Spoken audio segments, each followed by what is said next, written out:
Hey guys, welcome back to the Has Project. I'm John Ordolaza, and in today's video, I'm going to be talking about the first episode of The Falcon and the Winter Soldier. It dropped on Disney Plus on Friday. Let's talk about it. Now, I didn't do a video on this immediately on Friday when it came out because I was still very burnt out from the Snyder Cut because I watched it twice in the same day, and my sleep schedule got royally effed up. So when I first watched this, I was really kind of like in and out of consciousness as I'm watching it. And I watched it like 2 more times during the weekend just so I can really like give it a fair chance because I really didn't. I am not going to try to compare this less than an hour episode of The Falcon and the Winter Soldier to a 4-hour Snyder Cut. But in my opinion, you know, after watching that 4-hour extravaganza, it was really hard to lower my hype level as a nerd in general to then watch this, to immediately go into this the next day, because yeah, it was just a tiny bit disappointed, just a little bit, but it's not to say that anything in this episode was bad by any means. This episode opens up with Sam ironing a shirt, and then you hear a voiceover of Cap talking to Sam. It's the scene from the end of Avengers Endgame where, you know, Steve just came back into the current timeline after returning all the stones, living his life with Peggy Carter, becoming an old man, passing off the shield to Falcon. And you hear that great line exchange between them where he says, "How does it feel?" And it feels like it belongs to somebody else. Talking about the shield. And he's like, "It isn't anybody else's." I just love that dialogue between the two in that film, and I just love the tone that little scene sets up in the beginning of this episode with him ironing the shirt, and you hear that dialogue play in his head. You could already feel the sense of struggle and responsibility on the weight of Sam's shoulders in just a matter of 20 seconds. Yeah. I love that opening. We get a title card and then it cuts to Falcon on a mission. It's the one that I freaked out about in the trailer reaction I did, you know, with him flying all over the mountains.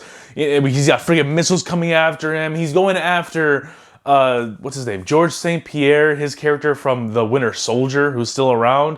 He's going after his crew because they're up to no good now. This opening action scene really illustrates the good that these Marvel series can do. Like, you can take the best qualities of these Marvel films and condense them down into a series format. So it's a little different rather than just sitting there for 2 hours watching a 2-hour formula play out like it always does with the Marvel films.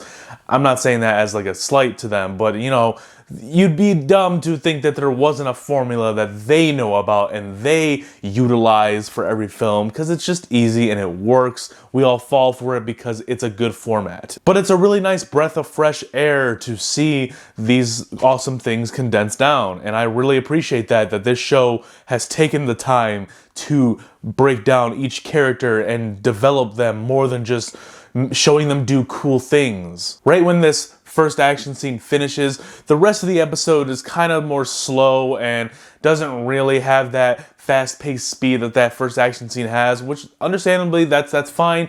We're getting 6 episodes of this, about 40 minutes each maybe at minimum, so we have plenty of time to flesh these people out. We're seeing Bucky and Sam in new lights that we've never seen before or never had time to see them like this before. Bucky is in therapy because he's having nightmares about when he was the Winter Soldier and being controlled by a Hydra. You see him kill this young Asian man, and then later on you see Bucky is kind of hanging out with this older Asian man who lost a son.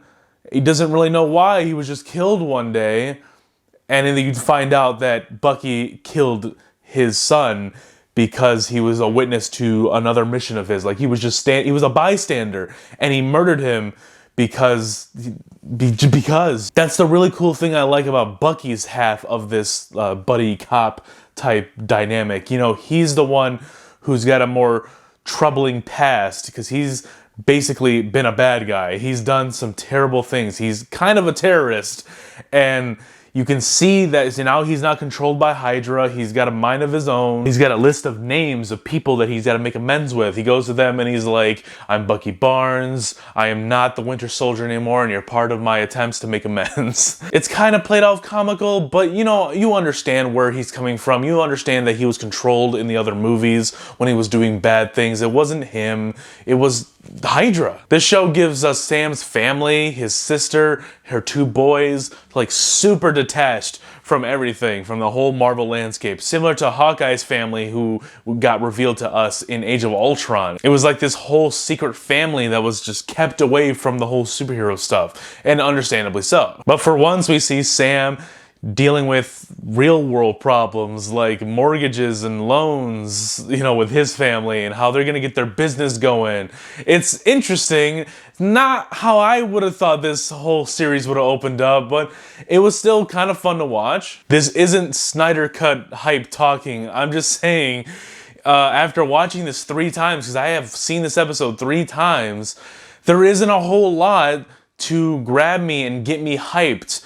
I hope that the next episode does that for me. I really hope it does, because this one, it was really cool. It presented some really cool ideas, you know, with the Flag Smashers, them having a little enhanced abilities. That's interesting. I'm wondering if they're teasing a certain group of people, you know? Anyways, guys, that's all I have to say about this episode. It was just slightly disappointing. After watching it 3 times, I just don't have many thoughts about it. I really want to wait until the next episode, because, look, as much as I love reviewing these, I really don't want to be going beat for beat for beat on everything that happened in each episode, because at that point, why don't you just go watch the episode? Just go watch the episode, come back, hear my thoughts. Let me know down below, what did you think of this episode? Are you a fan of the Marvel Cinematic Universe series? We only have WandaVision and Falcon Winter Soldier.